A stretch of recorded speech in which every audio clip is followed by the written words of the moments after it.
booktube. My name is Elizabeth. Welcome or welcome back to my channel, Book and Books. This video is a bit of a two-part video.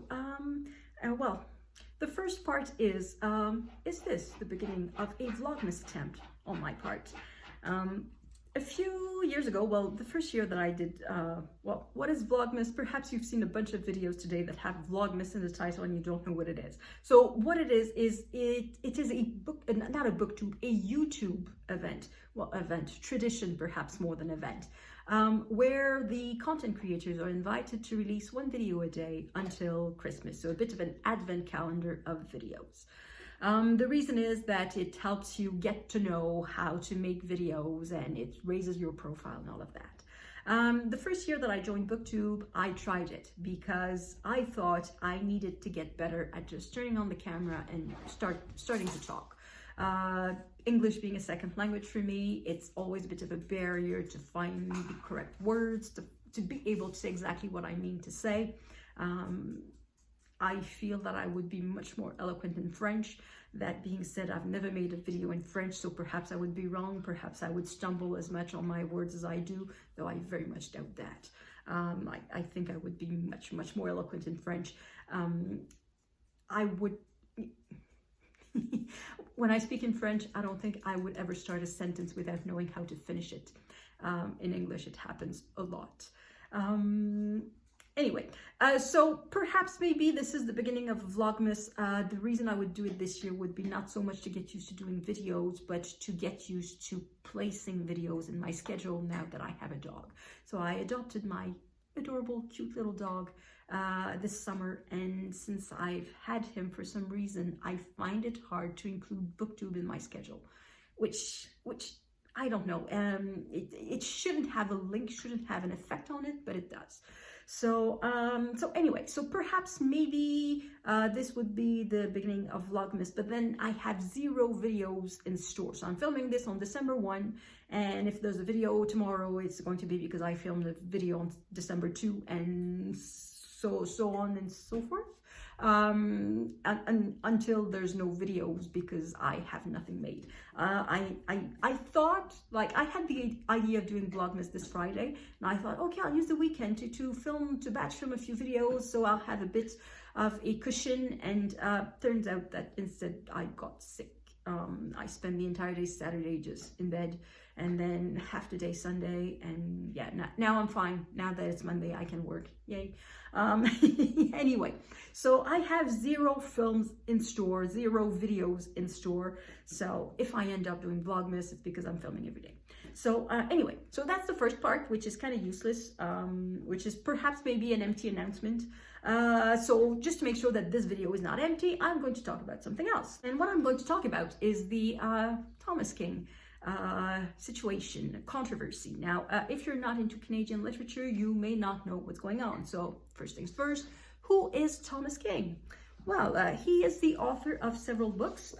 For example, A Short History of Indians in Canada, Indians on Vacation, The Truth About Stories, a Native Narrative, The Inconvenient Indian, A Curious Account of Native People in North America. So you might have noticed a theme in there. Thomas King was an Indigenous author.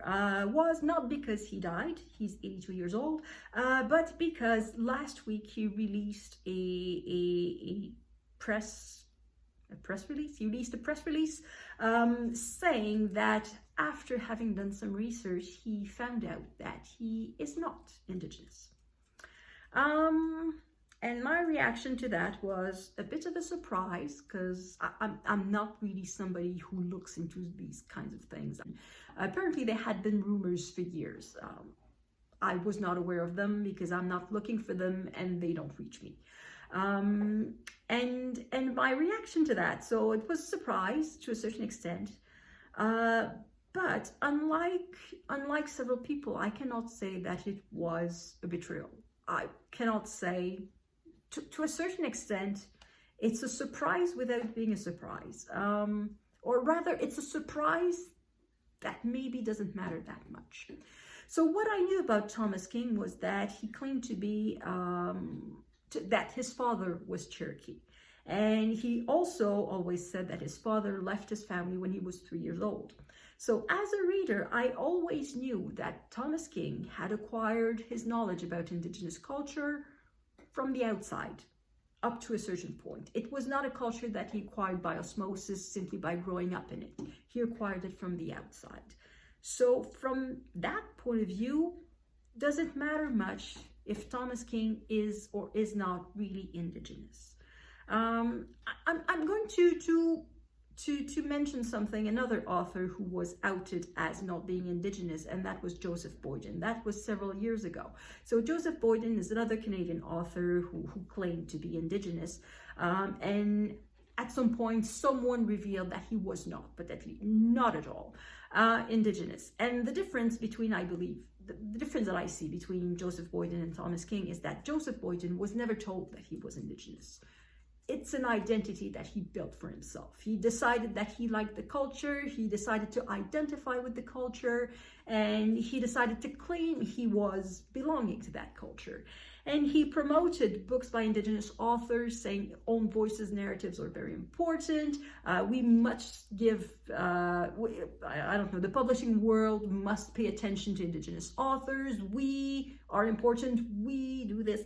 And clearly it was purely hypocritical. He knew that he was not Indigenous, and it's okay to I suppose, to identify, I don't know, identity politics, I'm not very much into that. But I would say it's okay to fall in love with a culture. I don't know, you could decide that Italian is the most wonderful language in the world, move to Italy, learn Italian, and start to write books in Italian. Does that make you Italian? I guess, to a certain extent. But if you're not honest about it, you're going to say that Italian is not your first language, that you arrived there when you were, I don't know, 25 years old, 30 years old, 60 years old. Who cares? I think the important about this is honesty. And in the case of Indigenous people, I think it's doubly important because Indigenous people were, for a very large part, okay, the words are failing me.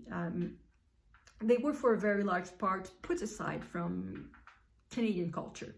As a minority, they were put aside, and they were very often not just put aside, but put under, like they were not important, like their culture was meaningless, worthless, and that they would be so much better if they stopped speaking their own languages and stopped trying to be Indigenous and try to be Anglo-Saxon Protestants. It would be so much better, or Catholics, and speak English or speak French, and it would be so much better for them, and they would be so much more civilized and so much more evolved and all of that. Now, obviously, because it was a culture that was suppressed by European culture, there's something terrible by the fact that Europeans can now want to claim an identity in that culture and want to appropriate that culture for themselves, if they're not being honest about it, because that's the issue. In French Canadian literature, there's one of the great books, one of the milestones of Canadian literature that started to feature Indigenous American, is called Agaguk, and it was written by Yves Thériault, who is a French Canadian author who, as far as I know, has no Indigenous ancestry whatsoever. He never claimed to have any. However, he did spend time with Inuits in the north. I think it's Inuits. I haven't read the book. I think it's Inuits in the north, or it could be Cree, but I think it's Inuits. And he did spend some time with them and observed how they lived, and observed everything that he could, and asked questions and got to know the culture. And when he included it in his book, when he decided to make that culture the focus of his book, he had done the work. Now, nobody claims that this is an own voice story, because everybody knows that Thériault is not Inuit. So I think there is room for these books too, if they are used as a bridge between two cultures. If Thériault had the ability to write, because in smaller cultures, in cultures where there are just a few survivors left, like if there's only I'm going to say 300 people left speaking a particular language, or who are descendants of a particular people, and they have lost their original language, there's no guarantee that any of them will be a good writer.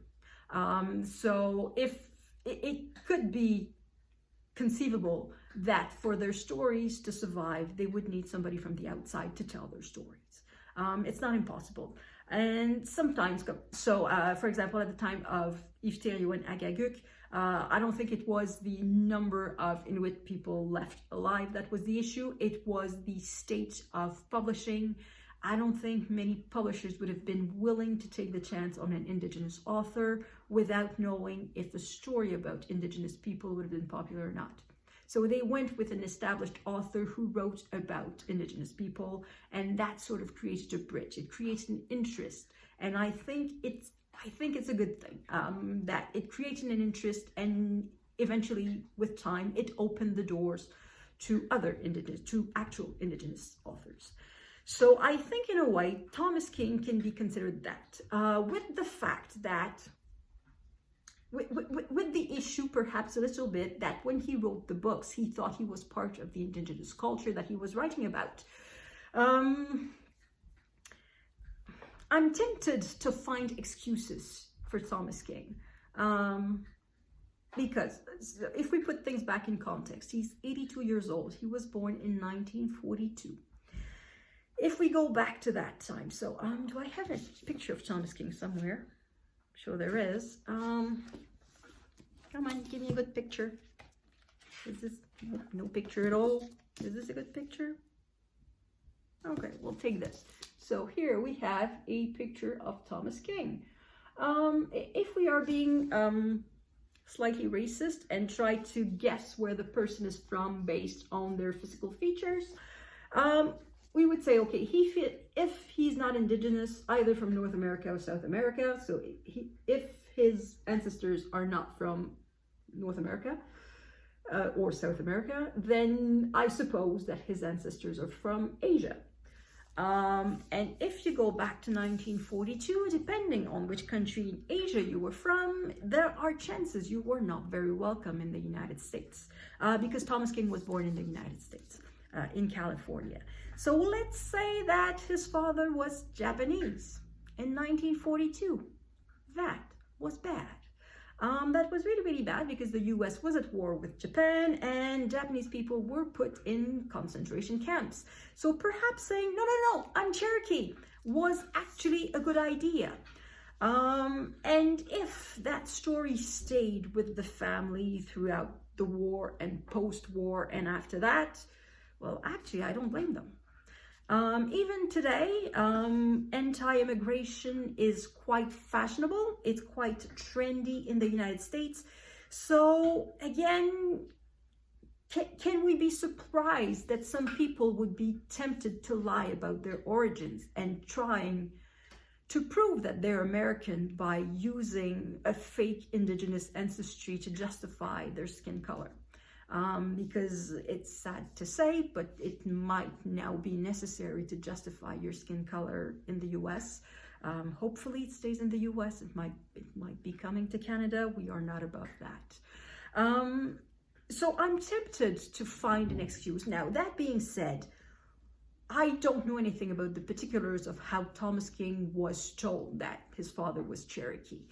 Is that information that he's always had without remembering ever being told? It's just something that he's been carrying since as far as he can remember? Or is it something that he was told much later? Is it something that he deduced from between the lines without having a lot of proof, and that he decided, okay, I like this story, okay, I'm Cherokee, that's fine? I don't know. I don't know at all what his, sorry, this is one of these places where I have the precise word in French and I don't have the precise word in English. In French, it would be the cheminement. So his, the way he sort of navigated his identity, his personal path, his personal growth. How did he build himself with that, that notion that he was Cherokee? I don't know how he did that. I tend to believe that it was sincere, that it was in good faith, because if he was told when he was 5 years old that his father was Cherokee, then he had no reason to doubt that, particularly if you go back to 1940s, 1950s. If you're under 15 years old, do you really doubt your parents? So I'm tempted to believe that Thomas King was in good faith, as opposed to Joseph Boyden, from the information that I have now, which is almost nothing, which is just a press release. Okay, so now what happens with me from now on, because of course I'm not going to speak for anyone else on that score. Up until last week, I would easily have said Thomas King is one of my favorite authors. Can I say that this week? It's harder to say that. It is. I cannot lie about it. I cannot say that I was reading Thomas King because he was Indigenous. I read Thomas King, well, the first book that I picked up by Thomas King was Green Grass Running Water. And when I picked that up, I think I liked the cover. Okay, don't judge a book by the cover, but I do judge a book by the cover, whether I want to read a book or not, by the cover. And one of the informations on the cover was that it was a winner of the Governor General Award. So, okay, I know this book is well written. So I read it and I just loved it. I fell in love with the narrative voice. The writing style of Thomas King is, I believe, recognizable, and it is awesome. I really love it. The character of the trickster in, I'm pointing towards there because the book, it's just off camera, like the book is just right there. And yeah, I just fell in love with the trickster he just sang a little. I just danced a little. Yeah, that character was amazing. Now, I would be very saddened if Indigenous people, like, who grew up in the culture and who are very familiar with how the concept of the trickster and how the type of role that the trickster can play in Indigenous life, and representation, identity, and all of that. If somebody very familiar with the trickster would say, no, that is a terrible representation of the trickster, that is not at all what the role is and how it works, now I would be very disappointed, because I loved that trickster. And now whenever I see a trickster figure in Indigenous writing, I tend to think of that original trickster that I read about, because it was the first time that I was reading about a trickster.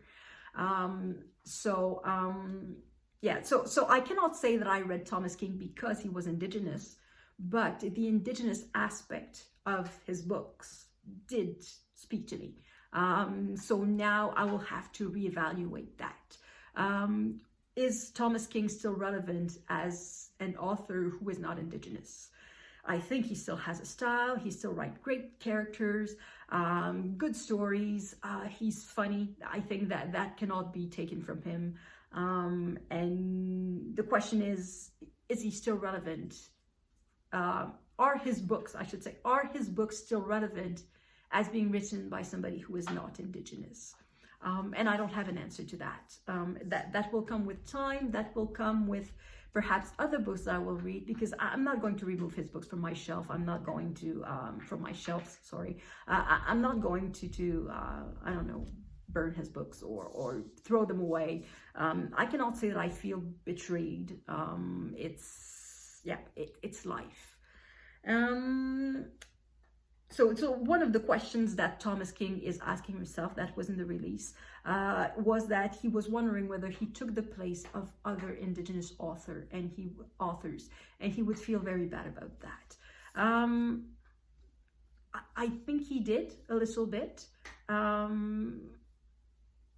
because I don't know, to a certain extent, my bookcases, if you look at the authors of all these books, it's probably 90% white, if not more. So Thomas King is one of the few non-European voices, or North American from European descent, voices that I'm reading. Well, depending on what his descent is, it might still be the case. However, if it turns out that he is Japanese or Korean or something else, it's going to be hard to place his books as from that culture. They are clearly identified with Indigenous cultures. That book is marketed as being by an Indigenous author writing about Indigenous culture. So Yeah, I don't know.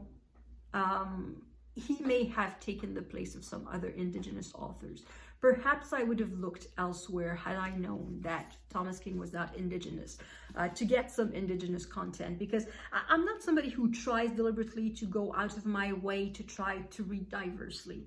I try to have diverse interests that will naturally lead me to diverse reading if the publishers do their job of not publishing just white people.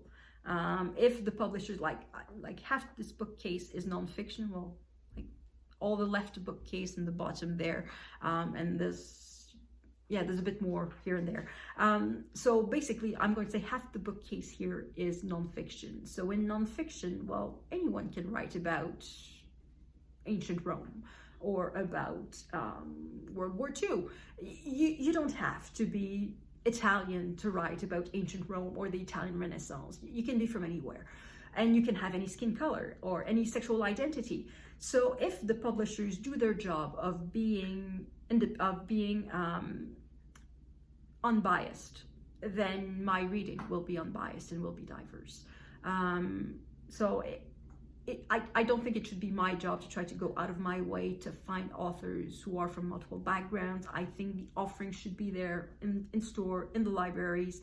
And if I just go choose according to my interests, because I have diverse interests, the diversity of authors should be there.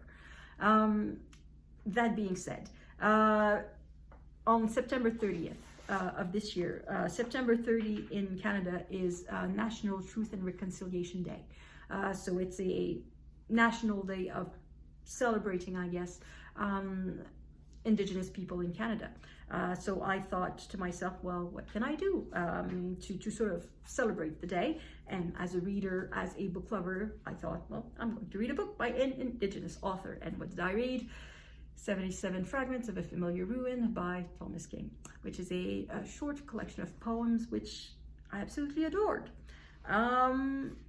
And I don't know if I'm going to stop loving that collection of poetry because Thomas King is not Indigenous anymore.